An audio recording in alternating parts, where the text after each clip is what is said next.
Wow, this is cool. So, all right, for those of you who don't know, you guys probably do know. Obviously, you click the link or you're listening to this on iTunes. Larry Wheels.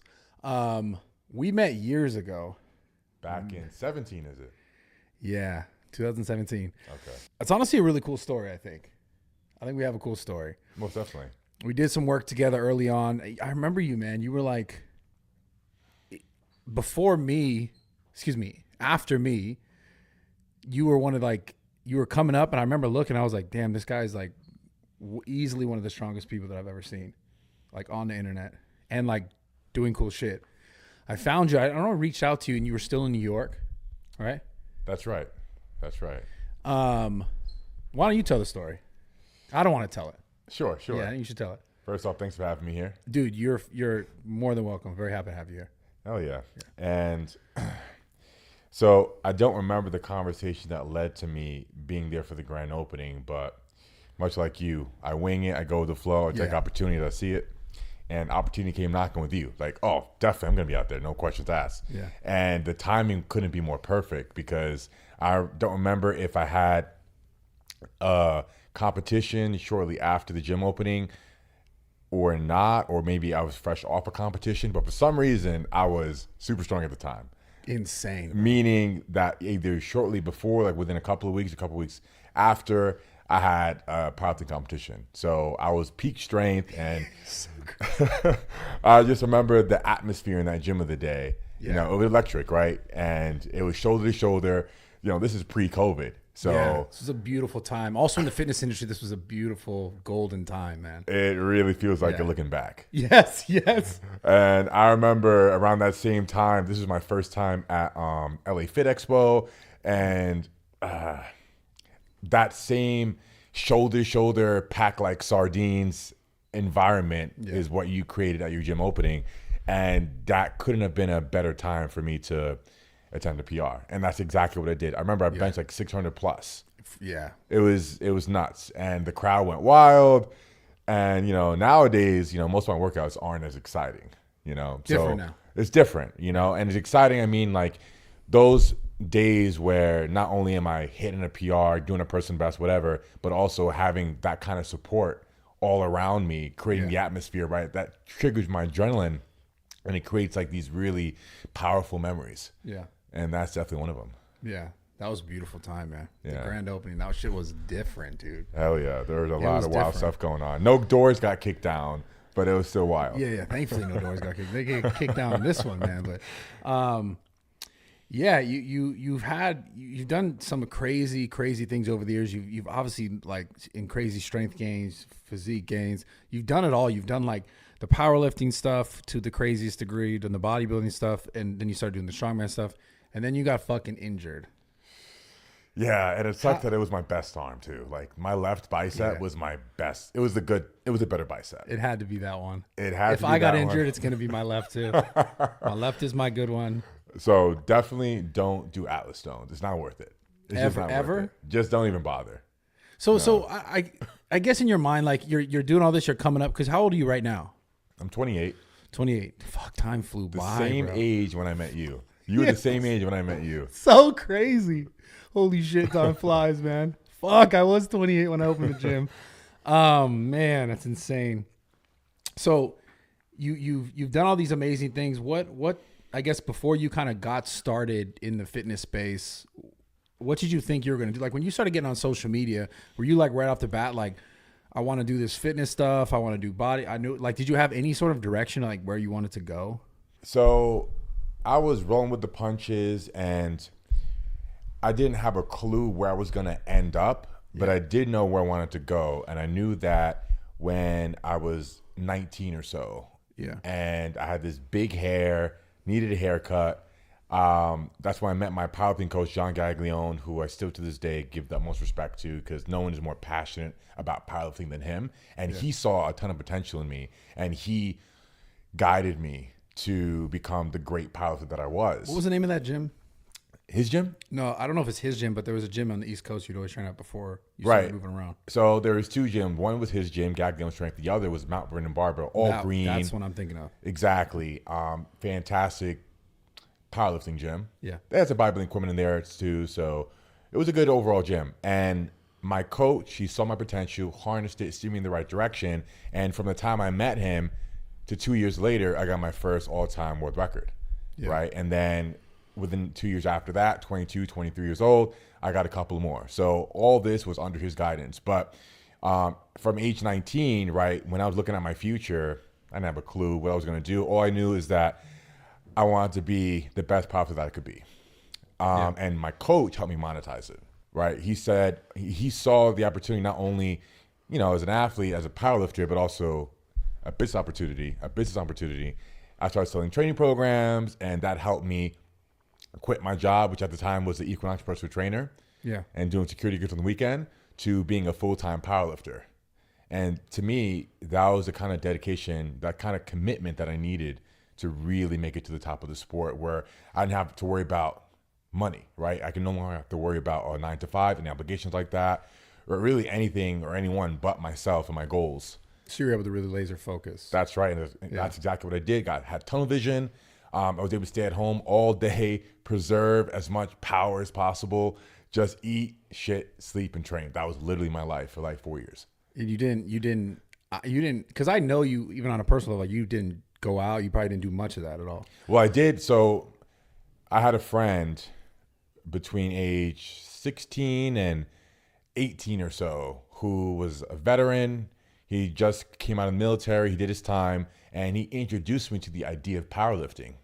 During those couple of years, I didn't take it seriously. I really enjoyed it, but I didn't see myself being anyone special in the sport, just because that wasn't my priority at the time. At that time, my priority was partying. So I was out literally every other day, experimenting this is before you got into the powerlifting. But before I started taking it seriously, so before I met my coach. Okay. Right? I see. Started experimenting with drugs, partying, smoking, drinking, literally everything except for heroin and fentanyl, which is the good ones, a new huh? one. Yeah. No, I missed out. No, obviously not the good ones. No, I missed out. those are the ones that fucking kill you quicker. What are other drugs though? Like would you smoke in like that kind of basic shit, ecstasy, that kind of shit?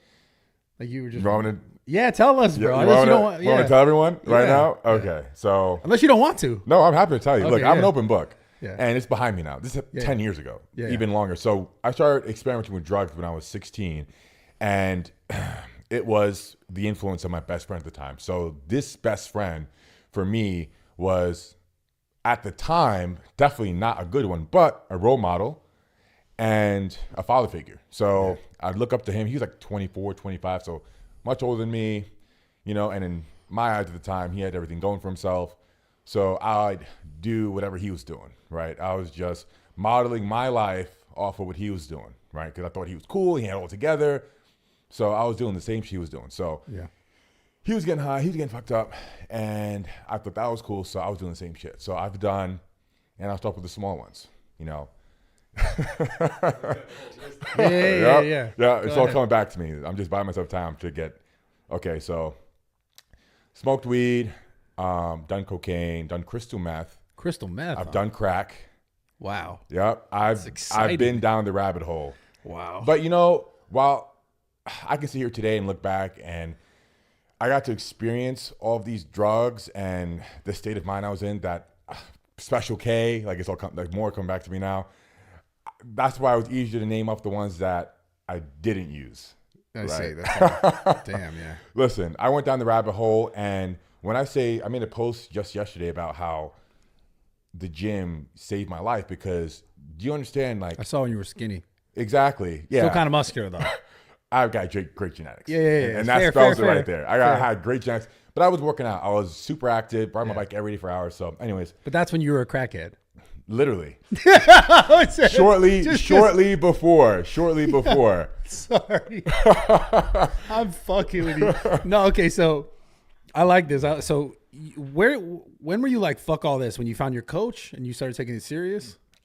So this friend I'm speaking of, and out of respect, I'm not going to mention his name, but fair, he ended up getting addicted to crystal meth, becoming homeless, and to this day, as far as I know, he still is. And I saw once that happened, once he literally like lost his apartment, he lost his girlfriend, and he lost his job, and I was going down the same path that he was. That was a reality shock. Okay, wait, if I keep doing this, I'm going to be in the same position as him, if not worse. Yeah. Right? This needs to stop like now. So that's why I decided to pick my poison.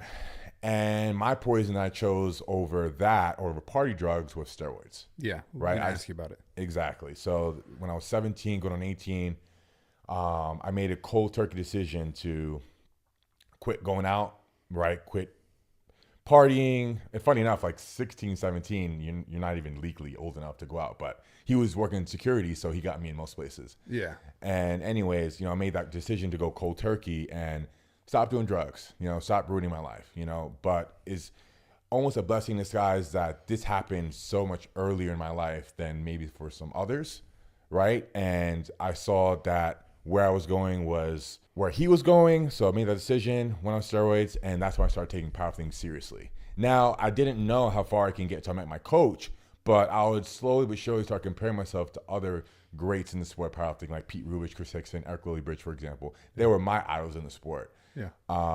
And I said to myself, look, they're doing this at this age. So by the time I'm their age, I can maybe be where they're at, if not better.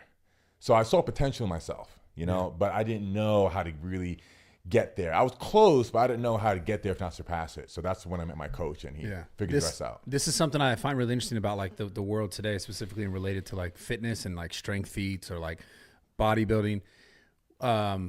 A lot of kids now, like you being like probably one of the first ones in this whole like, I guess more modern day of like working out and how fitness industry and all this shit. You saw what other people were doing and you picked on it really quickly, and you like, it's obviously genetics and your work ethic and all this stuff. You can't just take this away from the situation, but you just seeing something was possible and then going and doing it is like really powerful. Now there's a lot, because you notice there's a lot more kids now that see like these social media people who've been doing certain lifts and doing certain things, and they're able to take these like markers and say like, oh, I can do that. And I just find it interesting because way back in the day, you didn't have those like, oh, that person is like doing this or that person's doing that. Like you didn't see everyone's numbers because you were like, whether you went to a meet or you weren't like really serious about training.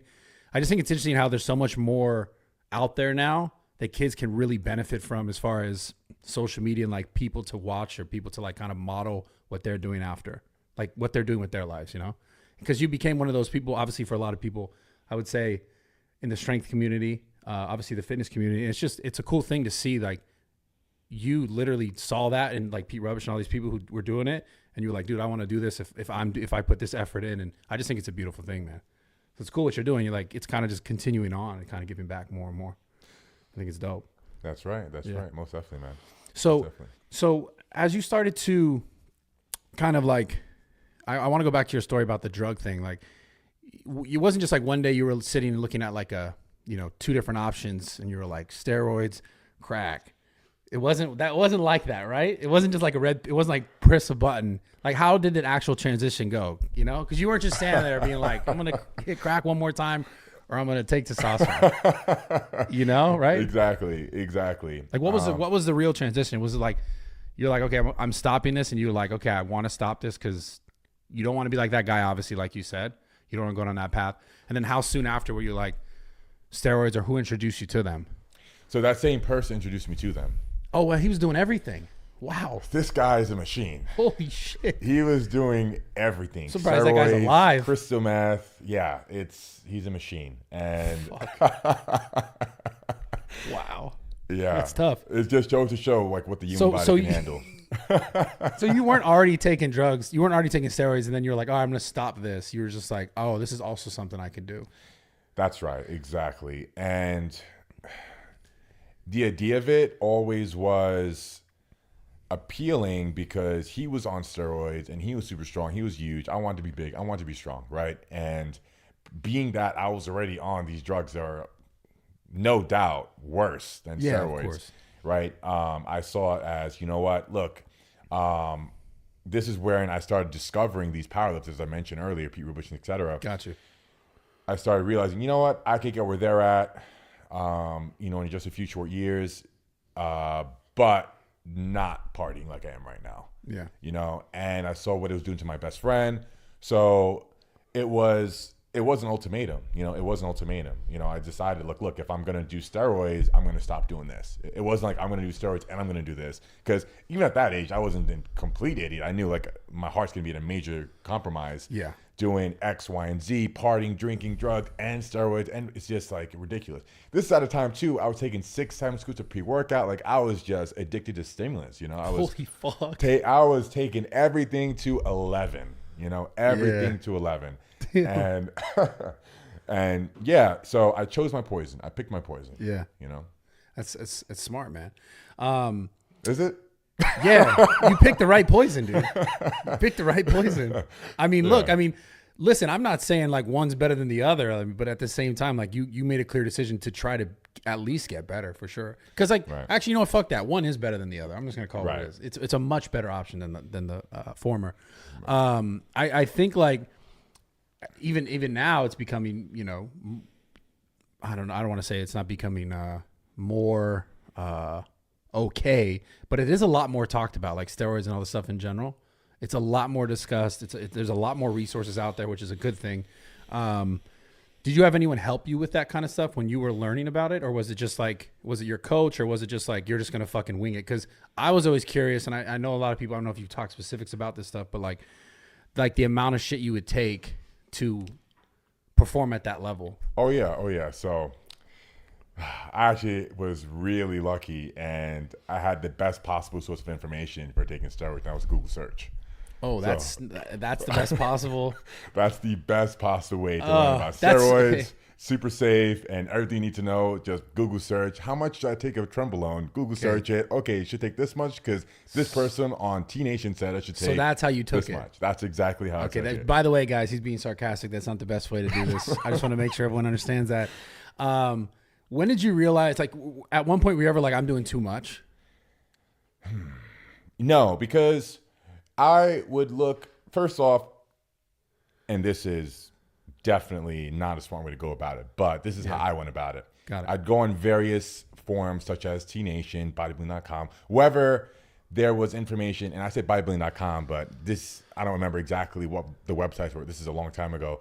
But I would go on various forums, various bodybuilding related websites, and I would look up information about the various compounds. Yeah. Right. And there's a lot of them. So I would see what they would recommend a beginner cycle to take. Right. And I always joke about that in my videos. Like, yeah, just go on T Nation, look at what a beginner cycle should be, and you should use that. Right. And I would take less than that. So then I would think to myself, okay, well, if this person on this forum said that this is what a beginner should use, I'll use less than that and I should be fine. And that was my logic back then. Yeah. You know, of course, years and years later, after that, after discovering steroids for the first couple of years and, you know, meeting the right people in the industry, then I started to really hone in on like what I really need. And as of last year, when I hit my latest LFPR, did I realize how little you really need to get to where I was trying to go. And I wish I had the information 10 years ago when I first started using it. Yeah. Do you think you overdid it more in the beginning? Oh my God. Yeah. I overdid it until this past summer. You know, and I was just ignorant. I just didn't know any better, you know. Yeah. But again, trial and error. Luckily, I didn't have any permanent damage. My organs are in good health. My heart's in good health. It's not oversized. I don't have clogged arteries. I'm good now, right?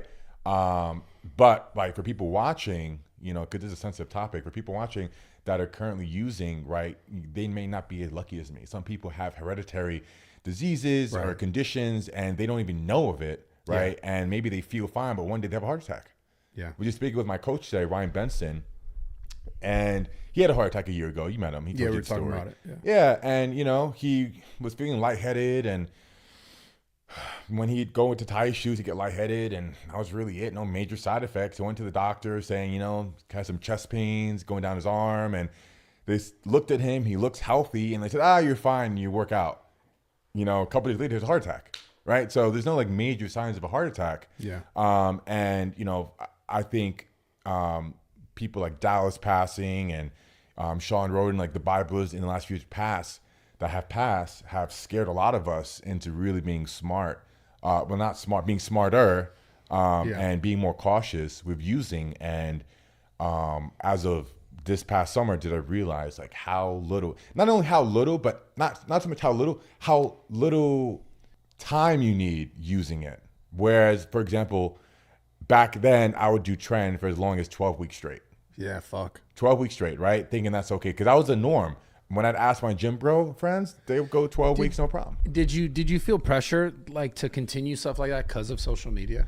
Right. So there is a part of me that says, you know, if I go on this and I do this, right, I'm going to get more of that, right? Which is more engagement, more notoriety, right? But more than anything, I'm just burned out, you know? Yeah. I'm just burned out. Because, you know what? I'll tell you right now, look, if I hit 1,000-pound deadlift, you know, that'd be cool, you know? And I made it a goal at a certain point. Like last year after I made the 930 for 3, you know, I said, I'm going to do 1,000 now. But it's just being that big is so unhealthy. And my overall quality of life suffered.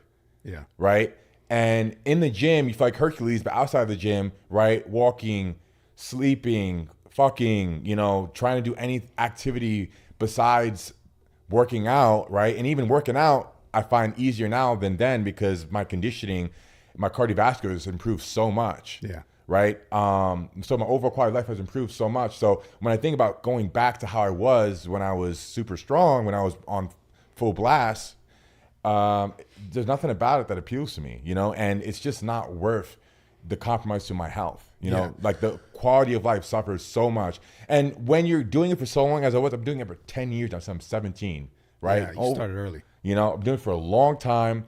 And you know, I was obsessed and I had so many goals, so many things I wanted to achieve.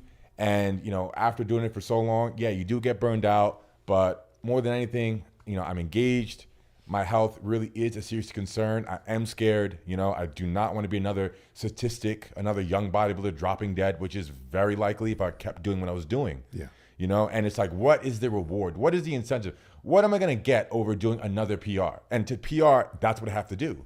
Right? Yeah. To PR over what I've done over the years, like to beat my all-time best, right? You know, the lengths I have to go to, you know, the commitment I have to make to my health just isn't worth the reward.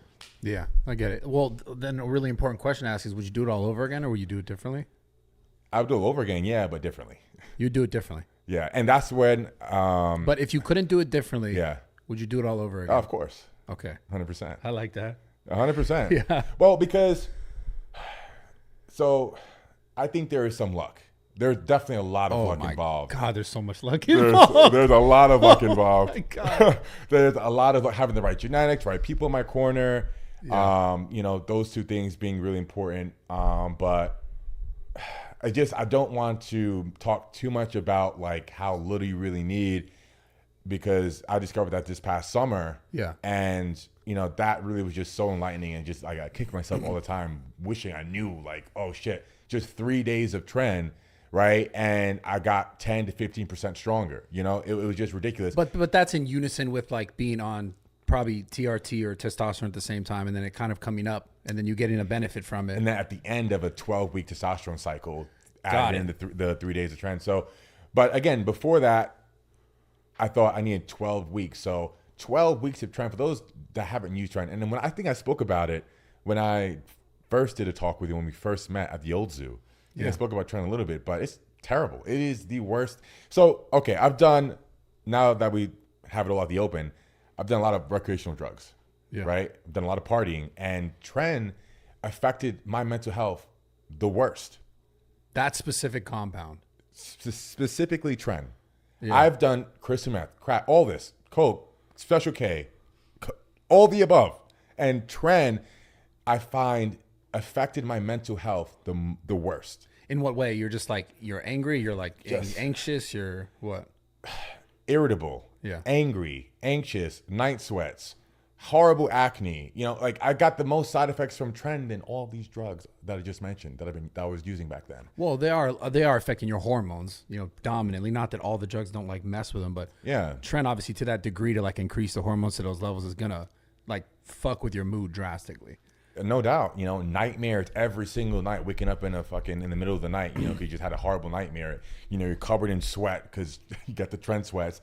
It's terrible. It's really terrible experience, you know. But when you're in the gym, Yeah. you're like, it's kind of worth it. Yeah, it's so fun. It's such a funny thing, man. Just the idea, it's like you're destroying yourself. You're like, but like these fucking PRs though. Dude. Yeah, if you look in the mirror and you hit a PR, like, that's hilarious. It's kind of worth it though. Yeah. It's so fucked. No, it's so.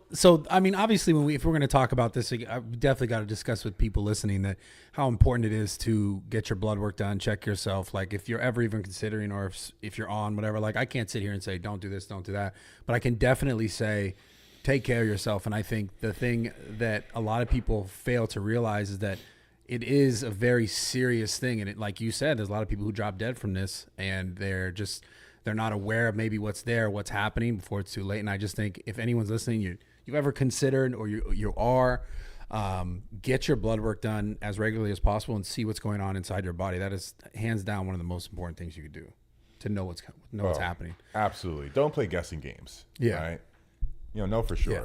Know for sure. And, with a testament to that, right, in the 10 years I've been using, and I'm not proud of this, I got Don't my heart, say it. I got my, no. I did get blood work done, but I only got my heart checked one time. Wow. How long have you got your blood work done? How many times you got your blood work done? Before you realized it was important?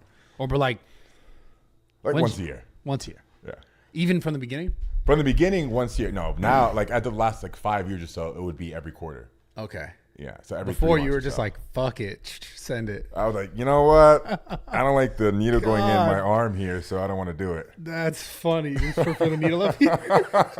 I'd rather, I didn't want to go in here, Oh, but yeah. it was just made Okay. no sense. So let's get off the steroid talk for a little bit. Let's talk about social media. When did you really start to go off on social media? I'd say right around the time I met you. Yeah. 100%. And I think that short collaboration with one another exposed a lot of people watching you to me. But prior to us meeting, I was already on fire because I was hitting back-to-back PRs. I remember being in Mount Vernon hitting tons of PRs and being Elite Gym in New Jersey hitting tons of PRs. Then you invited me over. Yeah. And then I had a huge PR at your gym, which went everywhere. Then after that, during that following year of 2018, again, back-to-back PRs, almost every single month, a PR. So people know me as the PR guy because for just about years, I was hitting PRs almost every fucking month. Yeah, and then I went out to Iceland with Thor. Yeah. That was a huge spike because he was hot off Game of Thrones. He was prepping for Arnold's Strongest Man. He was 450 pounds. Yeah, he was huge, man. Enormous. By the way, on a side note, never got used to seeing someone that big in person. I spent 2 months with him every day. Never got used to he's like what, 6'8", 6'9"? 6'9" with shoes, 450 when he was training with me in Iceland. Yeah. Just ridiculous how big someone could get. He came out once and did a video out here. He met my mom. I remember seeing them together. I was like, holy shit, dude. It's ridiculous. Never got used to that. And anyways, then after Iceland, Dubai, and then all the people I collaborated out there. So it was just, carrying momentum. Yeah. Carrying momentum. I just remember when I first met you, man. I remember how much, because we did a little bit of business work together. And I remember you were making I don't know if I could say the money, but from these two companies, really small amount. Yeah. And I was like, dude, you can say the amount. I remember for one company, I can't say the name of the company, of course, but it was $700. Yeah. And then another one was $1,500 or something. Another one was $1,500. That's right. And the thing about it at the time is because I didn't know any better. Yeah. I didn't see any issue with it. I didn't see a problem with that. Yeah. I had no idea where I could take what I was doing. Yeah. Right. So to me, I wasn't necessarily happy, but I was content with it. Yeah. Yeah. And then you came along, did total 180 on all that. Yeah. It's good stuff, man. Definitely. Very good stuff. Yeah. We worked together for about a year. Your shit went from that to just different.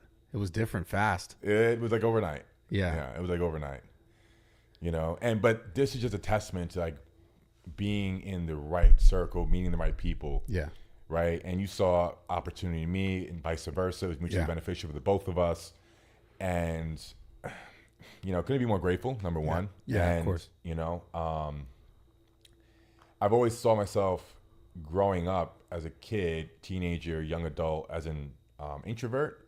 So forcing myself to get out there and socialize and meet new people and make these connections has been, it's been everything for me. That's been everything. You know. So you grew up mostly introverted. You kind of always seem that way to me. Yeah, exactly. Mostly introverted, you know, and like me being in public outings and just being in environments where I'm forced to socialize, just forcing me out of my shell. But like I try and see the other side of it, which is like you never know who you're gonna meet, and maybe they change your life or you change their life, or it's a two-way street. So I try and look at it that way, and it makes me more comfortable where I can see like, okay, like there's something for me to gain here from like getting out of my comfort zone, because my comfort zone is just being by myself. I like my alone time, or me and I do. So to get me out of the house and socializing, like my work, like at this age, where I feel most uncomfortable is like out in a nightclub or a bar. Where it's just strictly socializing. That's why I'm like the most out of my element, Yeah. And it's probably sounds strange coming from me, because when I go to expos and all, that's all I'm doing is I'm just running my mouth all day long, all weekend, but that's me coming out of my shell. I'm like, I'm not necessarily comfortable doing it, and it's not it's not like natural to me, being in those settings, like the party settings. Exactly. Yeah.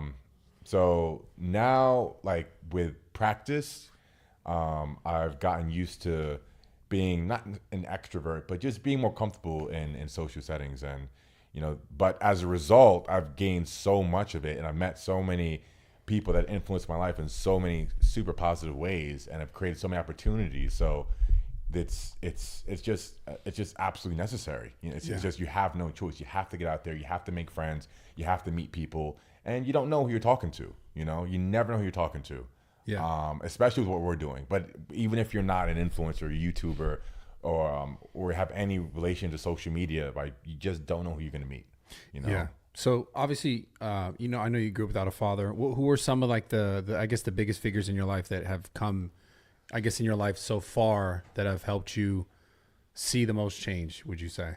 I'd say it'd be between you and John Gaglione. Oh, right on. Thank you. Yeah, man. Most definitely. Thank you, man. I appreciate that, for real. No, for sure. Why me? Well, coming up, I looked at you for motivation, as goals. I looked at like, okay, like if I want to do this right, I should look at what this person's doing, because he's doing it right, and I would not want to follow right behind you in your footsteps, in your shadow, right? I didn't want to emulate you entirely. I had to have my own path and my own spin on what you were doing, right? But nonetheless, I find that we're in the same career, right? We're in the same industry. So I would model a lot of my decisions off of, well, like what would Bradley do? That's cool. That's cool. 100%. And, for a short time, you were a mentor to me, when I was out here and, when I was traveling. And I learned a lot during that time, and that stuff, sticks to me to this day. Yeah. Right. I remember one thing you said that, and I don't want to quote you on this because I'm probably not saying it word for word, but, like what do you want to be paid? And I remember telling you something about when we were doing a deal, and you said, you can't tell me what I'm worth. Yeah. And these couple of things stuck with me, because with business, this is super important. Yeah. Coming from a place where I thought what I was doing at the time was only worth $700 a month, So meeting you, someone that was like dominating you were dominating what you were doing, really made me reflect on my self-worth and what I see my value as. And really, it is up to me, what I want to be paid and what I see my worth as. And no one can really tell me, well, you're worth this much, or you can only get paid that much. Yeah. So that really helped me make a lot of big decisions moving forward in business over the last 5 years since we met. That's dope, man. So, little things like that made a big impact. Those encounters and those exchanges we had, for the short time we knew each other, when I was here. Yeah. Yeah. Before you I felt like you ran away to Dubai, man. Yeah, well, I can't say I regret it. I can't say I regret it, man. No, of course not. I mean, I'm not definitely not at all about regret. I mean, you've done a lot of stuff, and definitely nothing to regret. With that said, sorry to cut you off. No, go ahead. But before I lose this train of thought, But a part of me does wish I stayed here instead of going to Dubai. Why? So a part of that is because being in Dubai was a culture shock, and I met people from all over the world because it's a transit hub, and all that was cool, right? But I don't find, and maybe my close friends and family might disagree, that I grew much as a man or a businessman over there. And that being because the circle that I was in there, while it was a positive circle and there were influencers doing what I'm doing, coming and going, right? I didn't meet people like I'm meeting here since I've been back in January, right? I feel like the opportunity is more abundant here related to what I'm doing, or maybe that's because I created more value in myself since I've been there.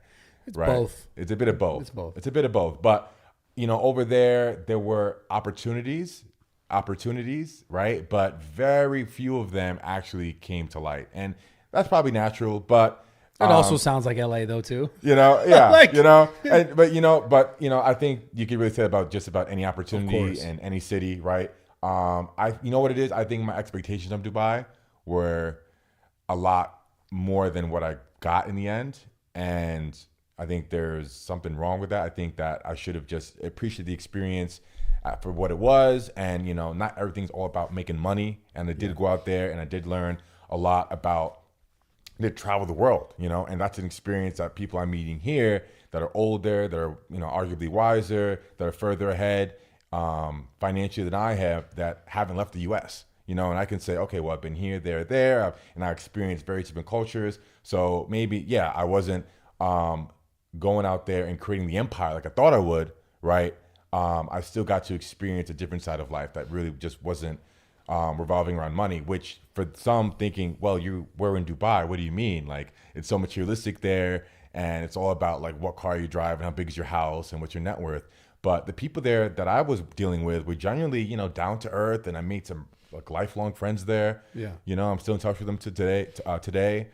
And you know, there's something to be said about that. So, but now that I'm back here, right, it really is all about business and about work, and I feel like I'm super busy as opposed to being over there. Like I thought I was gonna be busy in Dubai, but really I wasn't. It was really, you know, just eat, sleep, train, repeat, just like before I left the States. Yeah. You know, but here it really feels like it's okay. Now that I'm back, it's all about work right now. Yeah. Yeah. Had that been something you had been thinking about doing for time? Like you wanted to be more working, or like as you were getting older, were you thinking more about, okay, what about like the future? Like had you worried at all about any of that kind of stuff prior to being out here? Or were you just out here like, oh, there's more I can get done now? Like, did you move thinking I want to do this versus like? Oh yeah, you know, because in Dubai, after a very short time, after the first few months, you know, my life there became pretty sedentary. But besides the occasional traveling, which I started to take for granted because it was happening so frequently to the neighboring countries around the Middle East and Asia and Europe, UK. But I got into a routine, right? And I got comfortable, right? I had a girlfriend for 2 years, and then shortly after that, after we separated, I got another girlfriend who I'm not engaged to for 2 years. So, you know, I was just mostly at home, training, eating, sleeping, and just, I felt like I was not retired, but I definitely felt like there was a lot more I could have been doing, but just not in Dubai. For example, because of how I'm making a living, I couldn't invest in real estate there, right? Because I couldn't qualify for a bank loan. Right. So what am I going to do? Buy the houses all in cash? You know, like, so I couldn't utilize the bank systems there. And I was still liable for federal income tax, which is always over my head being in Dubai. So all US citizens, right, no matter where we live, we're taxed just as if we were living here. We have a small tax break, you know, but if you're making good money, right, if you're high income earner, then you're basically taxed just as much as over there, anywhere outside the U.S. as if you're living here. I love taxes, dude. Right? It's my favorite topic. Tell me about it. So anyways, that just meant like, I felt like I was in this limbo. Like, okay, well, I like it here, but I have to pay tax here for the U.S. and I'm not really getting any real tax benefit because I was meeting, the people I was meeting there were not Americans. They're mostly from the U.K., Europe, Asia, and Middle East. Yeah. And they were living there for the tax break. Right. Right. And people that are watching me living there, and they're assuming that I was getting a tax break too. So I'm like, I'm not though. They're like, oh, okay, so why are you here? So it just felt like, okay, why am I here? And I have all these taxes I have to pay back in the States. So long term, for longevity in Dubai, it didn't make sense. Yeah. You know, it didn't make sense to stay there. But isn't there a way to change citizenship so that you're getting the tax break entirely? Right. So if I were to renounce my citizenship, then I can get like a St. Kitts and Nevis passport and I can stay in Dubai. But if I want to ever come back to the U.S., which I'm sure I would have wanted to come back to the U.S. at some point, they make it very difficult for you to get your visa because you're no longer a citizen. So now you have to apply for a visa. You can't just apply for a citizenship in Dubai. You have to forego your citizenship in the U.S. Right. You have to renounce it. You have to get rid of it to have one in Dubai. I think you can't just have both. No. So if you have both, then you still have to pay taxes for the U.S. Oh, okay. I see. Right. So you have to get rid of the U.S. citizenship. If you don't want to pay the taxes. If you don't want to pay taxes. Oh, that's a huge decision. And I thought about it, but no. Yeah. No. And truthfully, for what I'm doing, from what I believe what we're doing, the opportunity really is here. Yeah. And being out there, I noticed I was, I'll look at my numbers, my analytics, my, Indian, Filipino, African, my followers from that side of the world was growing, right? But for me to make money, right, that's not the market that I need to be in, right? I need to be in North America. Yeah. Right. So that was one of the main reasons why I came back out here, is to collaborate with North Americans and grow my North American following, right? From when I'm selling my products and services, whatever I endorse, right? I just have more value here. Yeah. And over there, between that and also not being able to utilize any of the bank systems that the citizens there are able to use, like getting a home loan, for example, getting a car loan, right? Getting a business loan. None of that was an option. Yeah. Right. So how am I going to make a future for myself there? It makes sense. In addition to having to pay U.S. tax. So when did you start to realize this? So this was after being there for like the first year. But I was honestly just so comfortable in this bubble, right? Because despite everything I mentioned, Dubai is a bubble. It's the safest, cleanest place I've ever been, right? No looking over your shoulder. You can park your whatever supercar, hypercar, anywhere you want and not have to look twice at it, unlock it, leave your door unlocked. It really is like that. You can leave your phone in any restaurant. I love that about Dubai. Right? It's amazing. It really is like that, right? Yeah. And you can't get that feeling, at least from what I know, anywhere in the U.S. Definitely not. Right? Yeah, no, that's not even a question.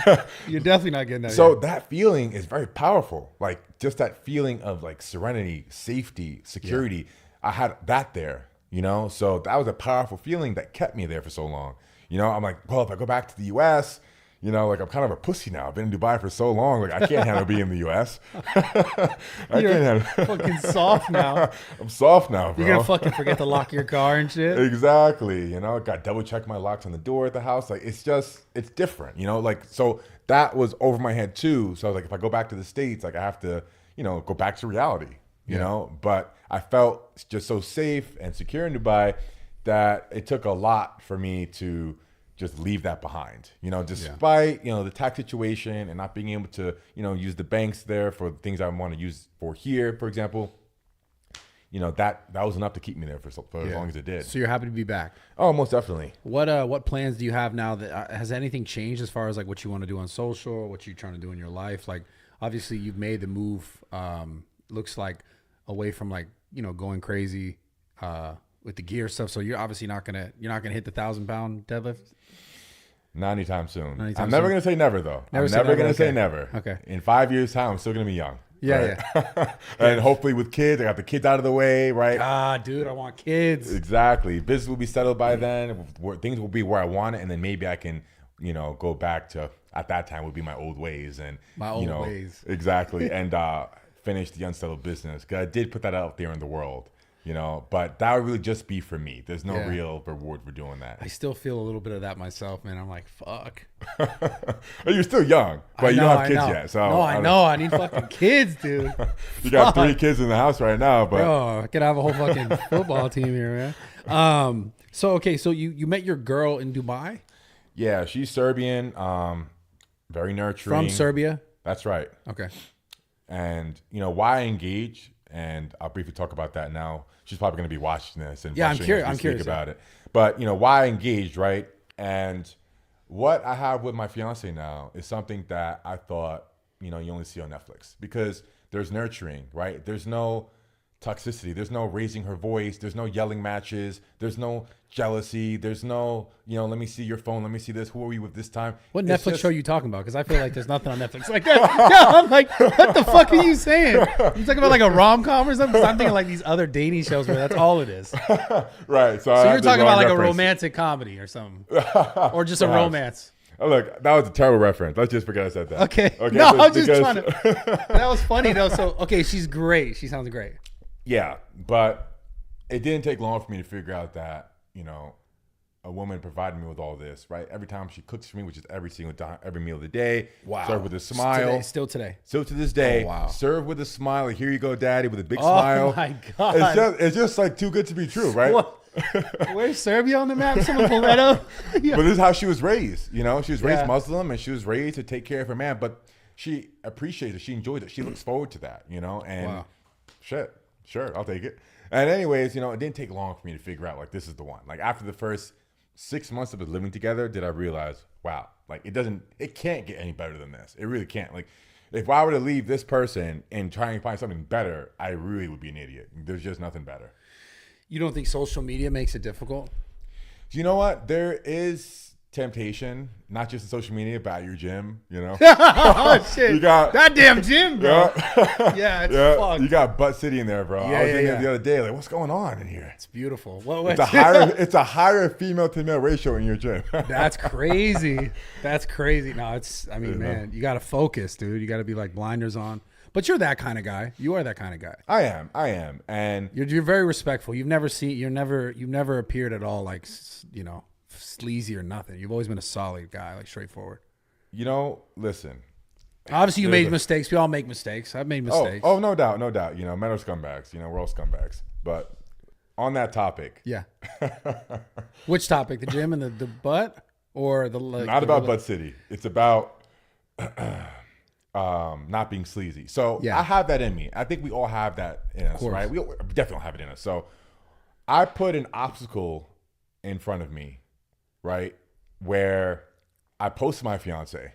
I didn't have to post her. She even wanted to be posted for a little while. Yeah. Right? She didn't care for it, But I wanted to post her because I knew, like, once the whole world knows that we're together, if I were to go in a girl's DM, which is the most tempting thing to do, having a blue tick, right? You have that power. Well, now it's going away. Is it? Meta's just selling it to everyone now. Everyone has a blue tick now.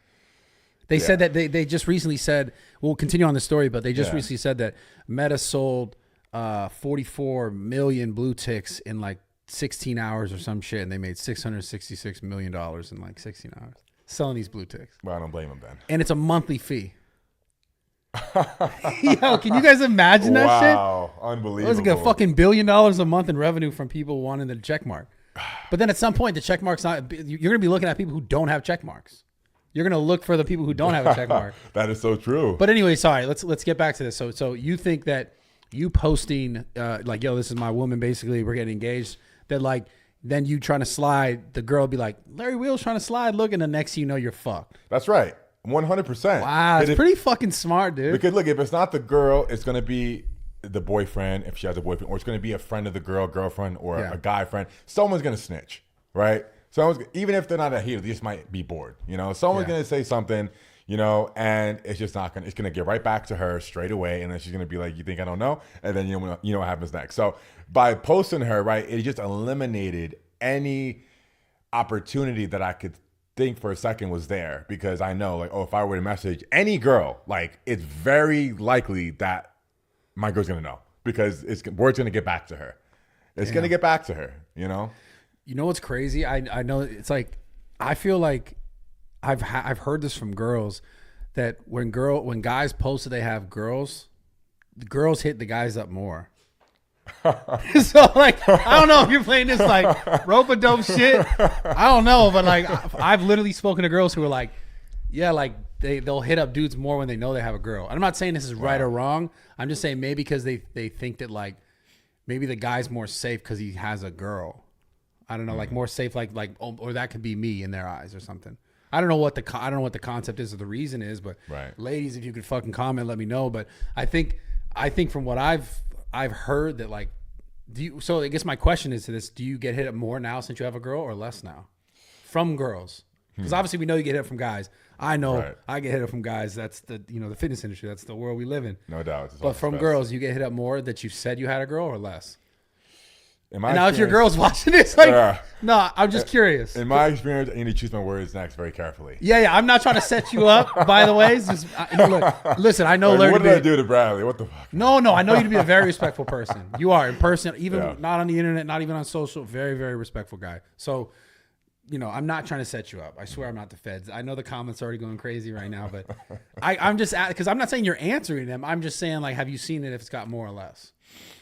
I'd say it's been indifferent. It hasn't changed. Okay. It just hasn't changed. But dudes sending you fucking "What's up, daddy" is probably not changed. Probably the same thing. Oh, 100%. Yeah, that's a forever thing. Yeah. So funny, that's, dude. That's for sure.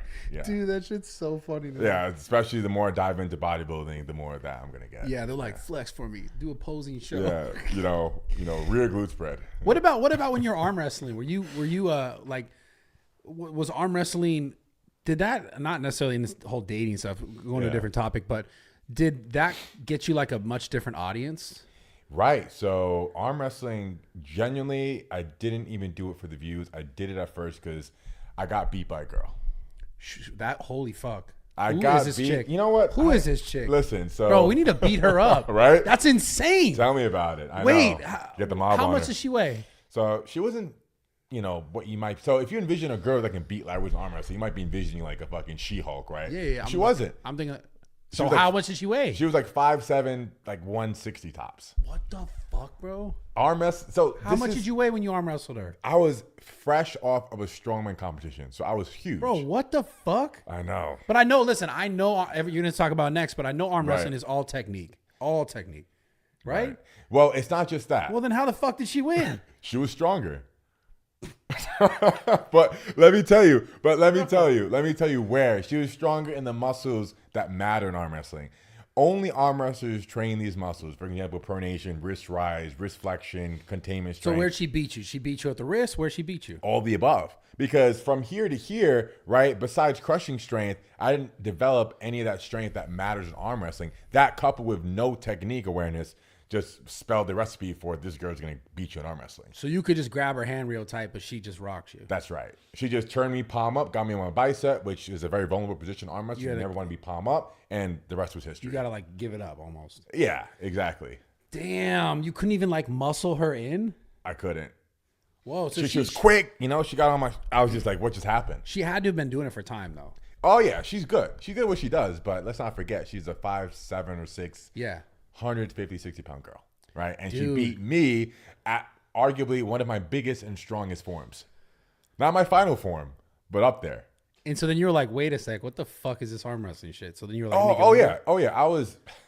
I didn't sleep for a few days after that. Oh, bro, I would have been like scarred. I was like thinking about what was I doing my whole life? Like, why am I doing all these PRs if I can't beat a girl at arm wrestling? Dude, I really thought your arm wrestling is She-Hulk, but it's not. That's crazy. Okay, so she smokes you, and you're like, whoa, wait, you don't sleep for like 3 days. Then you're like, wait a minute, dude, I need to figure this arm wrestling shit out now. That's right. I said, I need to figure this out. I need to know why this happened so it never happens again. That was the main reason. I just wanted to prevent that ever happening again. I don't think you're ever gonna arm wrestle a girl again and lose, dude. I don't think you can ever do that. No. I've gotten a lot better since then, but I've taken a lot of L's. It's been very humbling. I've lost to so many. So you can imagine losing to girls. So you can imagine how many small guys there are that are really good at arm wrestling, that are 100% stronger than girls. Yes. Right? And I've lost to tons of them. Right? There's a famous video of this very tiny, petite Indian arm wrestler. His name is Rahul Panikkar. He's like 5'3", has this one mutant arm. 5'3"? He's tiny, dude. He is maybe 140, 150. Mutant arm, though. Like, one arm is literally bigger and longer than the other. Like, he was born for arm wrestling. It's like a Hellboy arm. He was born, he's just arm. He's just all arm. That's right. He was like 70% arm. And literally, it was longer and like 40% bigger than his other arm. And he beat me with that arm. Oh, shit. Yeah. So, but he's like this petite Indian guy, like 5'3", maybe 5'4", 100, super skinny, shoulders about, this wide, just petite, right? And he beat me. So I took so many L's from girls, from small dudes, and, these L's like fucking, hit me deep. I'm like, I just want to at least be able to beat someone my own size. Yeah. You know, so that's disgust for losing just kept me going. Yeah, because you did pretty well. I mean, you do pretty well. You've arm wrestled some of like the best arm wrestlers. Yeah, I just about collaborate with all of them at this point, and we even went as far as just starting an arm wrestling federation. We have super matches every season now. We monetized it. That's dope. It's doing well. We have a pay-per-view event every few months. That's really We're up cool. to our 7th now. People love it, and we have our die-hard arm wrestling community. It's not like boxing or any other pay-per-view sport. Yeah, but they love it. And I love it. What about slap fighting? Dana White slap fighting. What do you think about that? You ever thought about that? I have. Yeah. Look, listen. If me and you were going to slap fight, you can't tell me it's not gonna make some money. Man, that it's would gonna be insane. People are gonna be hype over that. Holy shit! But it has to be, to like, one of us needs to like balloon up on the side of the face. Yeah, it needs to be legit. Yeah, like that. Remember, you saw that guy? I think when I don't know if it was Dana White slap fighting, but it was someone else. It was like his face looked like it was like edited, but it wasn't. It was like his real face got like smushed to the side. Yeah, and it was all swollen. That'd be crazy though. That'd be insane. Yeah, hell yeah. Have you ever tried to do anything like that with the arm wrestling in like the fitness industry with like fitness creators? Arm wrestling with influencers? Yeah. It doesn't do well generally because it needs to be two influencers going against each other. It's too dangerous. With the same experience. Well, if you teach, all they need really is like a 1-week course from a pro arm wrestler and how to arm wrestle. Yeah, they need a minimum for sure. Yeah, like a 1 week. It's not like getting in the ring with a pro boxer, right? As long as you just have like a 1, 2, 3, okay, just don't go in this arm break position, right? You're going to be fine. Because that's the biggest risk is like breaking your arm. But there's like a small adjustment you need to make so that that never happens. And it does never happen. If you've been arm wrestling like literally a week, it's not going to happen. It's super unlikely to happen, you know. But if you have no clue what you're doing, it's very likely to happen. Yeah. Very, very likely. Like 2 girls can break their arm if the arm wrestlers don't know what they're doing. Just, oh man. But like, yeah, with influencers, we've tried. We didn't try hard enough, obviously, but we've tried to get so-and-so to go head-to-head, but financially, it just, like, our pay-per-view numbers don't make enough for it to make sense to have, like, for example, me and you go head-to-head, an arm wrestling match. And now that I've already been doing it for several years, the outcome is obvious, right? Like, if you just start, exactly. So any influencer is in the same boat, right? So I'm already out of the equation, unless they would start doing it for a few years as well. Because it really does take a long time for your tendons and your elbows to develop and these little small muscles to develop. It's not like, if we were to get into the boxing or slap fight, right, where we're both like novices. Yeah. Not that you're a novice in boxing. I know you do some martial arts. A little bit. Yeah. But the slap fighting thing is interesting. That one's like, it's like whoever loses the fucking coin toss is just getting fucking knocked out.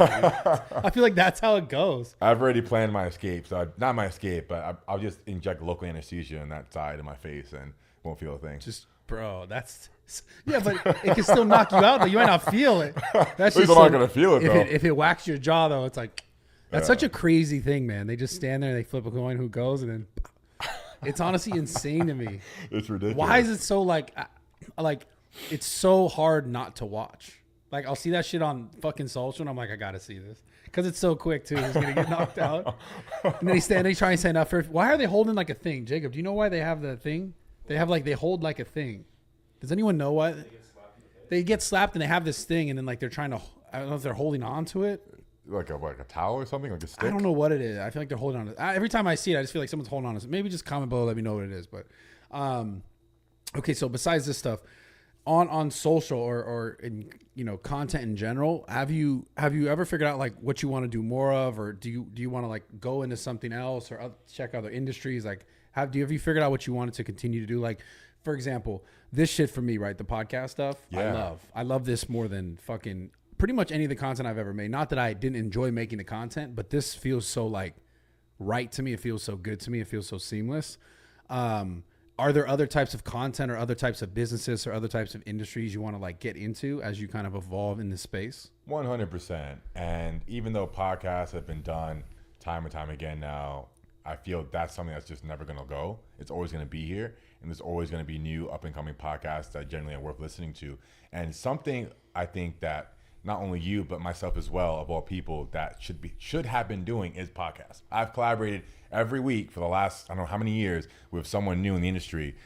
And that would have been an amazing opportunity to have a podcast. And right, because during the workouts, people are just skipping most of the talking and getting to like the lifting. right? So I wish that with all these people I collaborated with, right, I had the bright idea, even in Dubai, could have just had a small room set up like this and sat these people down and really picked their brain, because a lot of these people were from overseas, right? Like, for example, Joe Aesthetics, Andres from Romania, like so many guys came through Dubai that I collaborated with on a weekly basis. So it was always in the back of my head, but I kept thinking, but podcasts have been done so many times already. Is there really a need for another podcast? But what I find is that, and I know you know this as well, you really connect with people when you can sit down and talk, and people also coming to the video understand that's what it's going to be about.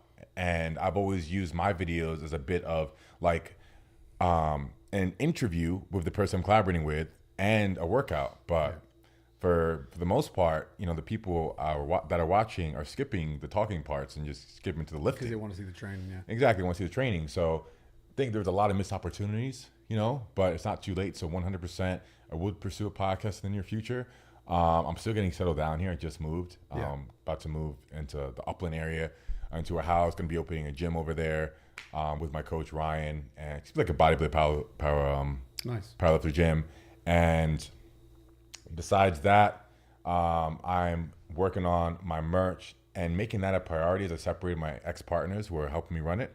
And I really want to make it original. So I have some original ideas. But, you know, as you're asking me, like, what am I going to pursue moving forward? And it is, podcast, gym, and refining my merch now that it's under my 100% control. Besides that, also classic bodybuilding. Yeah, so are you taking like this for real? 100%. So with classic bodybuilding, when I first did bodybuilding in the open Wait, by division, the way, did you see? Sorry, I'm interrupting you because I was watching YouTube. Greg Doucette made a video. Did you? I can't watch this guy anymore. Sorry, he's got a vendetta against me. I can't watch it. He said you're gonna destroy me. I saw the title. That's all I saw. That's why I'm laughing, because I only clicked on it because I was like, wait, what the hell is this? And then I'm watching. I'm like, oh, he gotta give you some love though. But for sure. But why does he have a vendetta against you? He made a comment one day, and I didn't like what I saw, and I blocked him. Oh. Yeah. Then I unblocked him, and then I remade up on Instagram. Okay. Yeah. He made the comment on Instagram or on YouTube? On Instagram. Oh, okay. Yeah. It was like a few comments actually, and I just got tired of seeing it. Okay. And then I just blocked him, and then I unblocked him, and then we made up. Nice. Now we're good. Yeah. Until I saw that video. I don't think but he makes that content. He stirs the pot. Yeah, he knows what he's doing. Sure. I want to get him on the podcast and talk to him. Oh, that'd be hilarious. I would love to talk to that guy. That would be so good, dude. Yeah, because he's smart. I mean, he's a smart dude. Probably have a good conversation too. But 100%. Yeah, he definitely. I mean, he's doing that. Like that. I guess the original ones would have been like Keemstar, like these kind of like drama type channels, like Drama Alert. These like fitness industry guys are really running that up.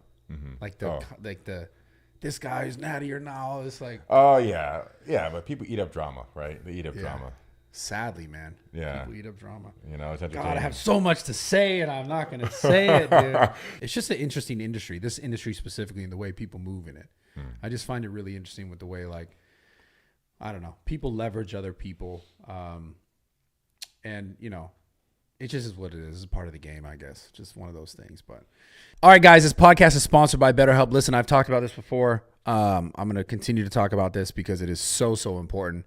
Mental health is the most important form of health. Obviously, physical health is so important, but your body follows your mind. So if your mind is distorted, is distracted, is like focused on things that you shouldn't be focused on, if you're not learning processes that allow you to overcome the things in your life that you need to overcome, to know like better which direction for you to go in, then you're just going to continue to complicate your life no matter what you have going on in your life. And you're not going to get to those points that you want to get to, right? So BetterHelp is a platform that allows you guys to speak with therapists from the comfort of your home. If you guys want to give it a shot, go to betterhelp.com/rawtalk to get 10% off your first month. Again, that link is betterhelp.com/rawtalk.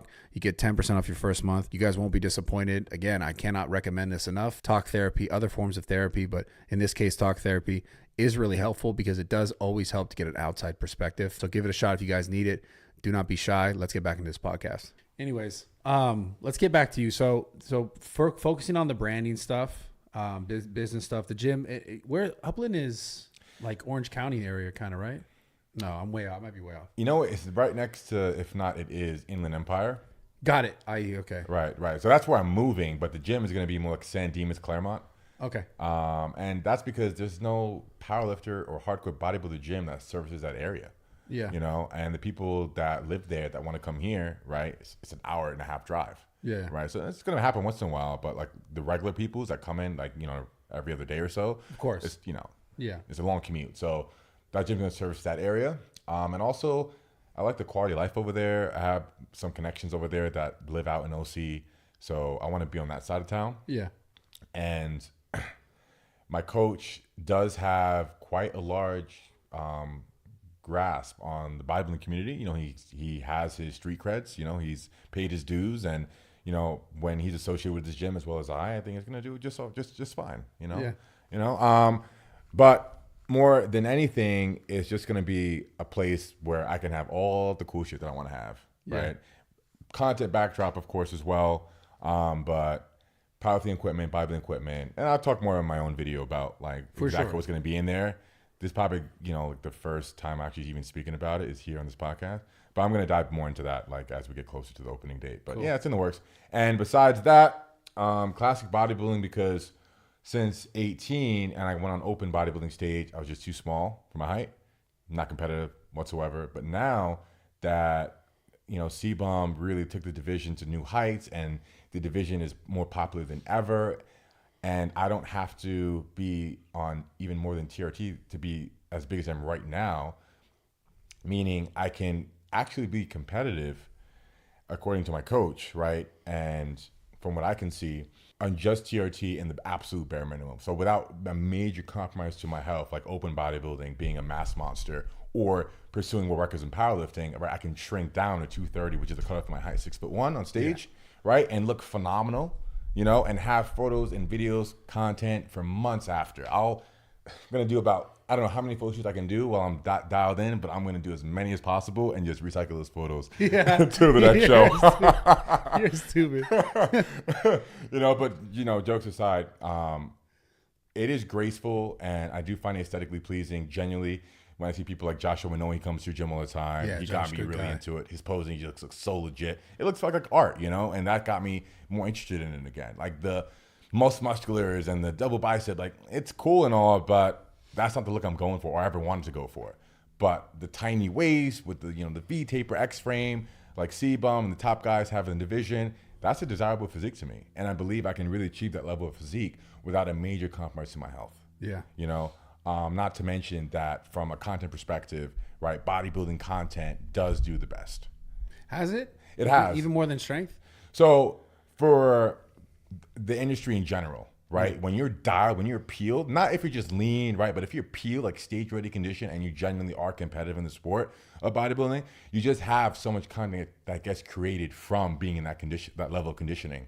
You know, I see what you're saying. Right. But for me as an individual, yeah, PRs have most definitely always done better content wise than when I've posted bodybuilding content. So this is more for you, like moving into like kind of a different general direction in the fitness industry.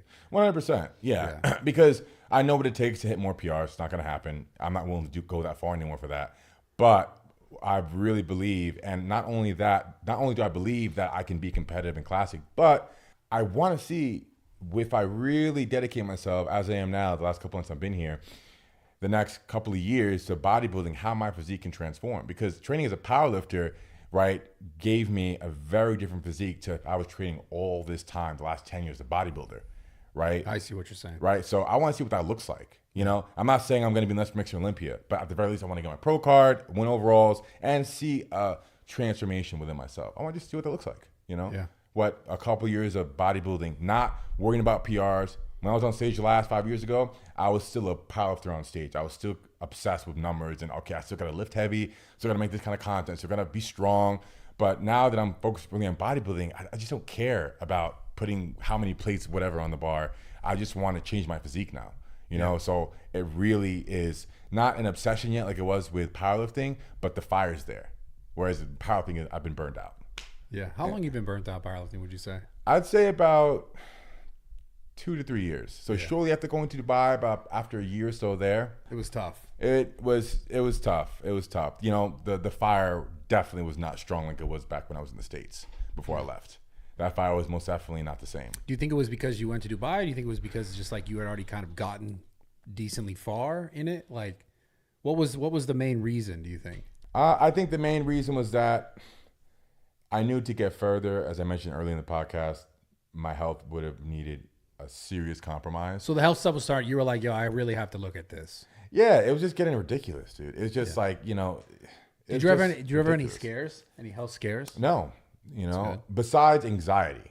Yeah, that's real. I did suffer from anxiety every single day. Now, I haven't had anxiety for so long, I almost forgot what it feels like. But while I was using, and by using, I just mean more than TRT. Anything more than TRT when I'm on right now, you know, it's just this general day-to-day, is my heart okay anxiety. You know, just that. But it'll stay with me all day long if I'm not active, if I'm not actively doing something, if I'm just home chilling. That like anxiety, like, like, is my heart okay? I don't really know. I never got a heart scan for most of the time I was in Dubai. Only recently got the heart scan done. So all this time I was just living in the unknown. And then I was scared to go to get my heart scan and checked out because I didn't know if I was ready to hear what they may have told me. Because I wasn't ignorant. I know after 10 years of steroids, like, there's a very good chance that he could say, whoa, like, don't even leave the hospital. Like, you're in fucking bad shape. I didn't know what to hear, what I was going to hear, but I was scared to hear it. Yeah, so you were afraid of even going to get it done. Exactly. Yeah. What a relief that must have been when they were like, what a relief. You were like, oh, shit, dude. Yeah, seriously. You know, there was times, you know, in my early 20s, mid-20s, that I wasn't sure to make it to 30, you know, because I was just I had that mentality of like, whatever it takes, you know, to get to where I want to go. That whatever it takes, even if it means I'm going to die doing it. Because I felt like, well, I'm going to die doing what I love. Yeah. So that, like the question I asked you earlier, I ask it again, that you don't regret any of it. No, I don't regret it. Yeah. You know, and as much risk that was associated with my behavior, there was a huge reward on the other side of it. I am living the most privileged life I could have ever imagined, right, as a result from those decisions. Granted, many of them were irresponsible and reckless, but still here I am today, and I'm living my best life. Yeah. I think it's important just to preface that, like, it's obviously really, really dope that you're there and congrats, right? But not everyone, like, there's a lot of luck involved in this. Like, 100%. Not everyone's they're not going to find the right people. They're not going to find the right information. You know, maybe genetically they're not as predisposed as like being as healthy or staying as healthy. There's a lot of things that have to be said to that, which is an amazing place to be at. Like, congrats. It's just like most people, I just don't want people to hear it and be like, oh, I'm just going to fucking run that, because you could end up in completely different circumstances. So it's just, you know, obviously, you know, I don't know. You got to pick which battle you really want. Like, that's a tough one though. That's a very, very tough one, because a lot of the time I was just figuring out day by day. I didn't know where I was going to end up. I didn't know my potential. I didn't have a game plan, right? I didn't have a 5-year plan, right? I was taking it day by day, one workout at a time, one PR at a time, and just slowly but surely meeting the right people. But my talent, right? My talent attracted that, right? And the talent being my God-given gift of being strong and lean. Course, right. Yeah. So without that being there in the first place, I can't say what I would have done otherwise. But what I tell you what, though, before I met my coach and before I monetized and everything, what I thought I was going to do in my life, right, is enter law enforcement. I was going to go to school for criminal justice. I was going to become a police officer because you're doing the Ronnie Coleman route. Yeah, right. And holy shit. Listen, but not because I'm all about justice, but because it had good benefits. And I didn't know what else to do in my life. Yeah, I see. You know, so I'm no better than the people out there that are lost right now and they don't know what to do with their lives. And, you know, and maybe they have a talent inside of them and they don't know what that is and they need to discover it, they need to hone it like I did. But, you know, there's so many variables to success, you know, and there's so many talented people out there like myself, like yourself, right, that don't have opportunities coming to their door like we have. You know, not to say that we don't put ourselves in a position to get those opportunities, but some people are doing the best they can and still won't get that, right? So it's very real. Like, the world is very unfair, you know?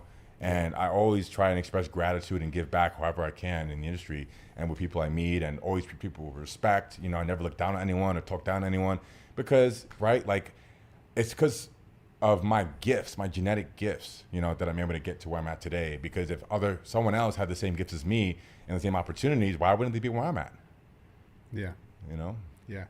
I mean, it's important. I think it's important. Like, it's cool how your story of, you know, going and dealing with the drug use and where you're at in your life and what you've gone through. I know obviously your childhood and you're kind of being without a father, without father figures, and then going to this place you're at now. I mean, it's inspiring to a lot of people for sure, which is obviously why you are where you're at. Did you think that you were going to get here? Like, and at what point were you starting to realize, like, so before you had anything, did you always have, I always ask this question because I'm always curious about this. Did you have a feeling that like you were going to have success despite everything? Like, was there something inside you that was like, yo, I just know that something good's going to happen to me or for me? And then looking back, like, did you, at what point were you like, oh, I feel this is happening? So the two-part question. So the first part is, did you know that you were going to have it? Absolutely not. No. Right? And I struggled with self-esteem for a long time. So self-esteem got me through bullying. When I was a teenager, I worked out and that built my self-esteem. I gained confidence, and the bullies saw that. When you were a skinny crackhead. That's right. When I was skinny crackhead, Okay. exactly. Nice. Bullies saw me, that I was confident, bullying stopped, right? But, you know, fast forward a couple of years to being, you know, a young adult, early 20s, and there was a lot of anxiety about how sustainable what I was doing was. Because even today, I question this sustainability of what I'm doing and how long that can last and what's going to happen 5 years from now, right? There's always new kids on the block in the industry that are exploding in social media and, you know, in the spotlight, and you can't always be in the spotlight forever, right? Yeah.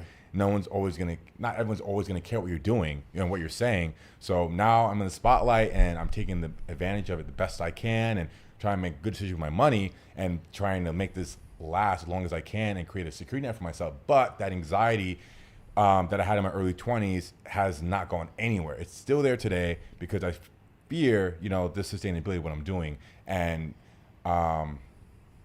also I fear that I'm not making the best decisions I can make to be prepared for my future, you know, for when I'm 40, right? Because I can't do what I'm doing now at 40 or even at 35, right? I need to evolve. What's that version of Larry going to look like? I don't know. And that's what gives me anxiety, you know, the fear of the unknown, you know? Yeah. And that fear, that anxiety has been there since my early 20s, you know? But isn't this interesting, this concept right now? This same fear you talked about your early 20s and you have now of the unknown. And I'm just speaking, this is me, like, I'm not saying that I don't have fear of future and this, I do. And I live in that life too.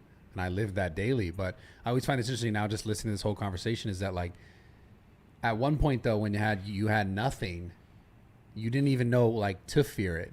Like meaning like you had the same fear then that you probably have now, but look where you are now, right? Right. Like so you've made it this far. There's a coping mechanism. Yeah. Right. And the coping mechanism for me is critical thinking and being logical. And what that means for me is the humans in general, every human, right? Our greatest ability is to adapt. So when I arguably, you know, had nothing, I adapted to that situation, right? And if I were to lose the luxuries that I have today, the privileges that I have today, it would suck. It would suck. But you would adapt to the situation, right? And you would figure out a way to cope with it and to live with it. And that would just be your day-to-day life. So, you know, these luxuries and these privileges that I've accumulated over the years, you know, that, you know, I do my best not to take for granted were to be gone, right? And I was to revert back to the 19-year-old Larry that had nothing, right? You know, I understand that the happiness from the wealth, from the materialistic items I've had along the way, from the lifestyle that I've created for myself, is not fulfillment, right? Because, and I'm struggling to explain this, but if you get a new car after a couple of months, it's not exciting anymore. You know, it's just another car. Yeah. You know, like the feeling of you getting your first car and getting a Lamborghini is the same. It's the same excitement. It's the same fulfillment, you know? So what really fulfills me, and that's what I'm struggling with now as well, right? Like, where is the fulfillment coming from, right? Because this all ties into your question, your first question, right? That, you know, that anxiety of the future and, you know, how I felt back when I didn't have anything, any creature comforts, right? I didn't have any luxuries. Well, no, fulfillment, you know, fulfillment for me is what I'm working on right now. I'm working out where in my life, what area of my life is giving me the most fulfillment. Yeah. right? Is it a big house? Is it, you know, zeros in my bank account? Is it wealth in general?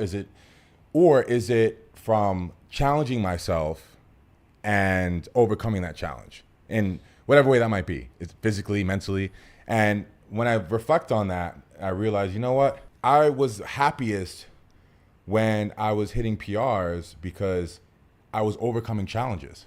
Yeah. Right. And not right now, you know, the PR stopped. So it's like that level of fulfillment from all aspects of my life isn't there. So I need to voluntarily create challenges for myself to feel that same fulfillment. And that's challenging, you know, because I think over time, you know, you get accustomed to luxuries anyways, right? And you take them for granted. I think it was Dan Bilzerian who said in an interview, like having a chef, you know, he was like, they were asking him, what's like having a chef? He's like, it's normal. I mean, you got used to it. Yeah. Having a living chef, eating Michelin-star meals every meal of the day, and you get used to it, you know? Yeah. You have your favorite food every meal of the day, you get used to it. So I'm trying to hone in on that, you know, because I don't want to be driven by wealth. I want to be driven by like what's fulfilling, and I know it's not wealth. Wealth is a byproduct of the challenges I create for myself. Yeah. Right. So challenging myself to say, okay, Larry, you know, you have this goal. You're gonna get a world record in powerlifting, which I did, and I did it 3 times over, and that was hugely fulfilling. You know, that really was fulfilling, and that's something I can always look back at and be proud of, and I can tell my kids, I can tell family, friends, and you know, and they all feel the same way. And moving forward, you know, it gets a bit more challenging to find that same level of fulfillment from anything, you know. It just gets more challenging, you know. And I mean, it's a part of life, man. It's a part of growing up. It's a part of getting older. It's a part of like doing things. It's a really interesting thing because as I look back, it's like I've done a ton of shit that like obviously I don't do all the same things now, and I've had a lot of success like in the social media space and my evolution through it. But just it's a very, very human thing of you've done a bunch of shit, you've accomplished a bunch of stuff. Now you can't keep doing the same thing over and over again. Like you can't keep accomplishing the same goals. Now it's figuring out like where do you continue to move forward that, like you said, you feel most passionate and most fulfilled in. Because you're right, like money and all this shit is all cool. It all comes and goes. It at the end of the day, when you're gone, it doesn't mean anything, right? Mm-hmm. It all means like the thing that matters the most is like I would say kind of how you leave people that have been in your life throughout your life and how you kind of leave them. I don't want to say behind, but that's what matters the most is how you've affected people. So I think for you, and I'm not over here telling you what you should or shouldn't do, just keep evolving in the space of like how you're interacting and how you're connecting with people, whether it be on social or in person and business relationships, friendships, the things that I've obviously realized, like I've done a really good job in my life at like being good at business stuff, being good at like that stuff. But for me, it's like I've started to realize like I'm getting more fulfillment in my personal life by like really trying to develop more personal relationships, because that was something that I really struggled with for years, whether it be like having like a really strong friendship and not just focusing on like all the other bullshit that I had to get done and do. It's just about what I'm saying, and talking to what you're saying is just it's never always going to be the same. And for even people listening, like it's not supposed to be the same where you're like, you know, my fulfillment, the thing that's making me happy today and the thing that you're crushing or doing well, like it's never always just going to stay the same.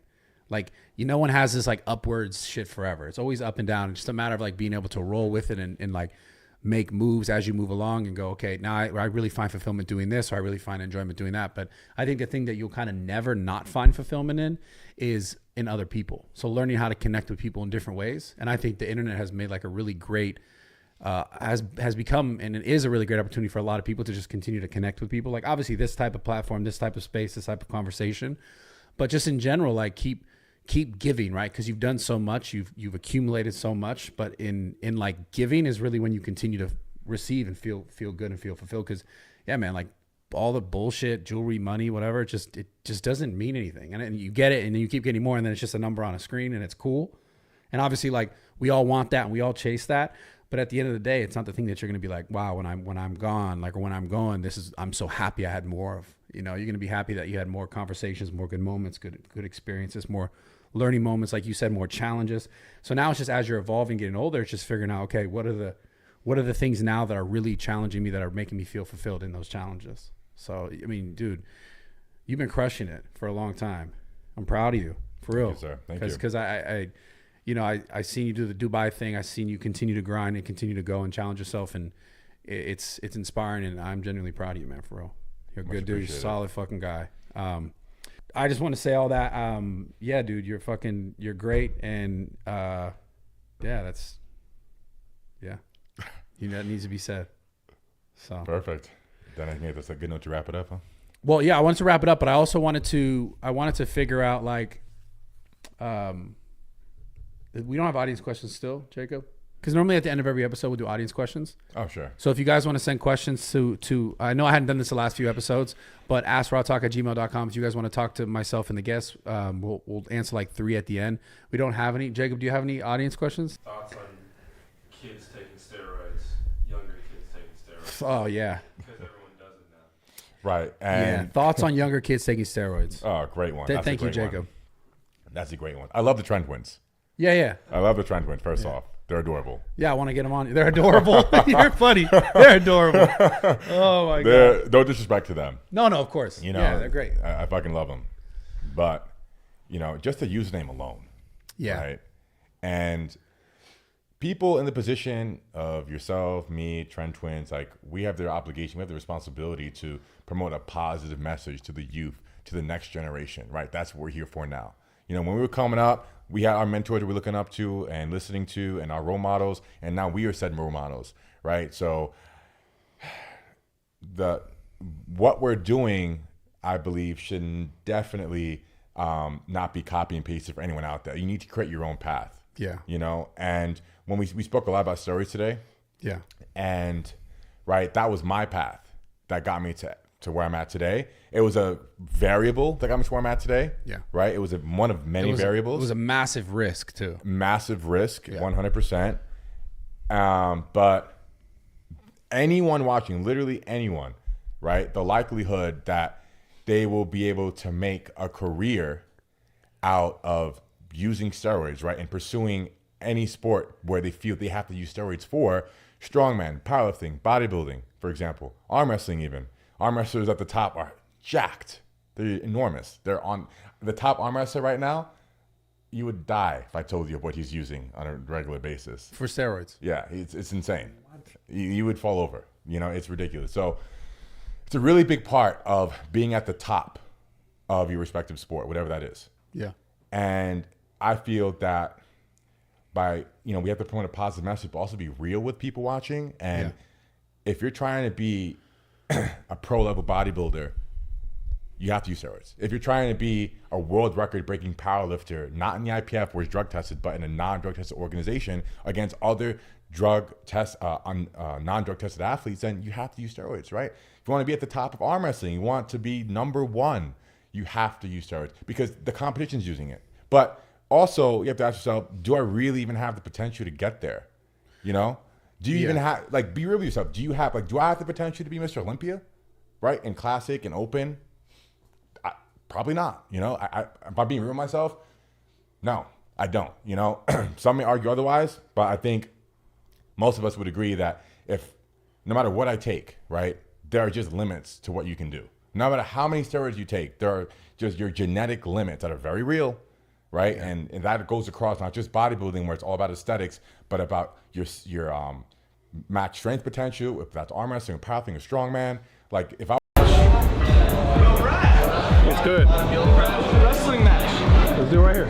Oh, on the concrete? I was thinking. Let's run it right here. No, I was thinking like right over there. You should run it here. No, but right there would be like way better. No, right there on the mat. I've been trying to sell the Addison. I'm thinking like right there. Might as well just run it here. Listen, I didn't make this happen to get people hurt, bro. I just want a nice, safe That's actually battle, exactly bro. what you said. Just, single tap, first person to tap.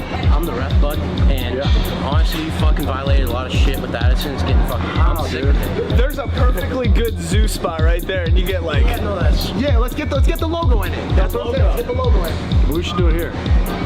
Let's run it right here. This is a very dangerous area to do it. That's eyes. It's not a good look in his eyes. I would not want to stare across those eyes. Here. Come on, Brett. No, let's run it here. Let's do it right here. Do it right here. Right here. Do it right here. Yeah. You ain't fucking around, boy. I was gonna shake your hand first. There you go.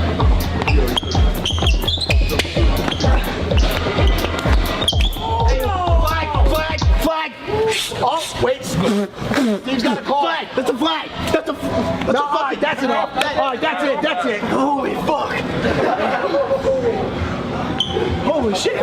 In all fairness, he was out drinking last night. Bro, he didn't have a home turf advantage. Holy fuck. Man, hey, I said he was gonna throw me. Fuck. Like an oil.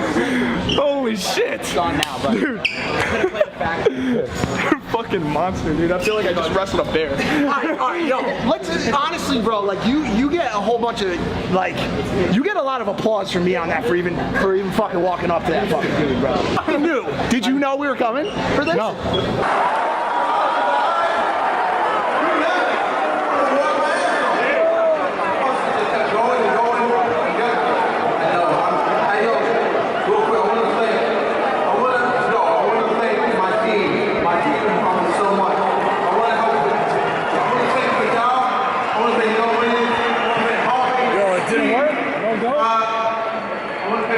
As soon as shut the fuck out of here.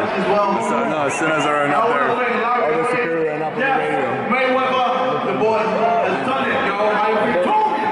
Just take the picture of taking us out. You have to go. There was a moment. But you what? I was more calm here. Oh, you? You want me to fight you? I think the more I get you more I practice being in here, the more comfortable I get. You do that. What's up, bro? That's all it was. And that was wiped away as well. We're gonna take a look at that. Hold this. Let me know how you feel about it. We're connecting the shot. Did you think maybe that this is gonna be your Get your hand off of Hold this.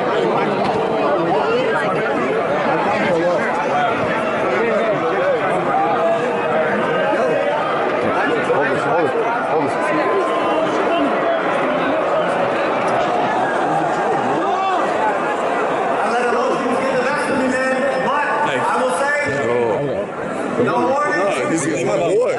He's my boy. You don't want to talk to him right now. I think you do the math.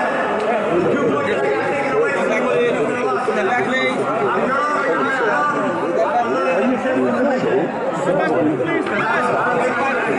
Down. You gotta go, bro. Come on. What do you mean? I gotta go.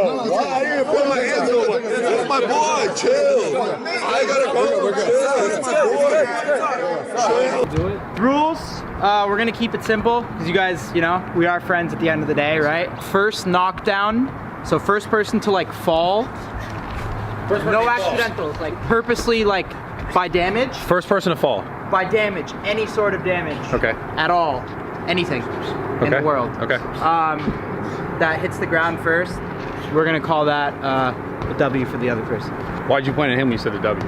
Because he's gonna win. All right, we have a celebrity judge quick as well, tapping in. Dr. Carnage, can you hit us with your prediction, please? I'm thinking Steve. Bro, are you fucking... The first 20 seconds. Are you drunk? All right, we got Bradley Martin versus the King. Steve will do it. We're gonna go 1 round. First to get knocked down loses. Agree? Yeah, oh yeah. Agree? Check your gloves. All right, guys, let's have a clean fight. Touch gloves if you would like to now. The fuck? Fuck is this? Back to your corners. Back to your corners. Fuck you up.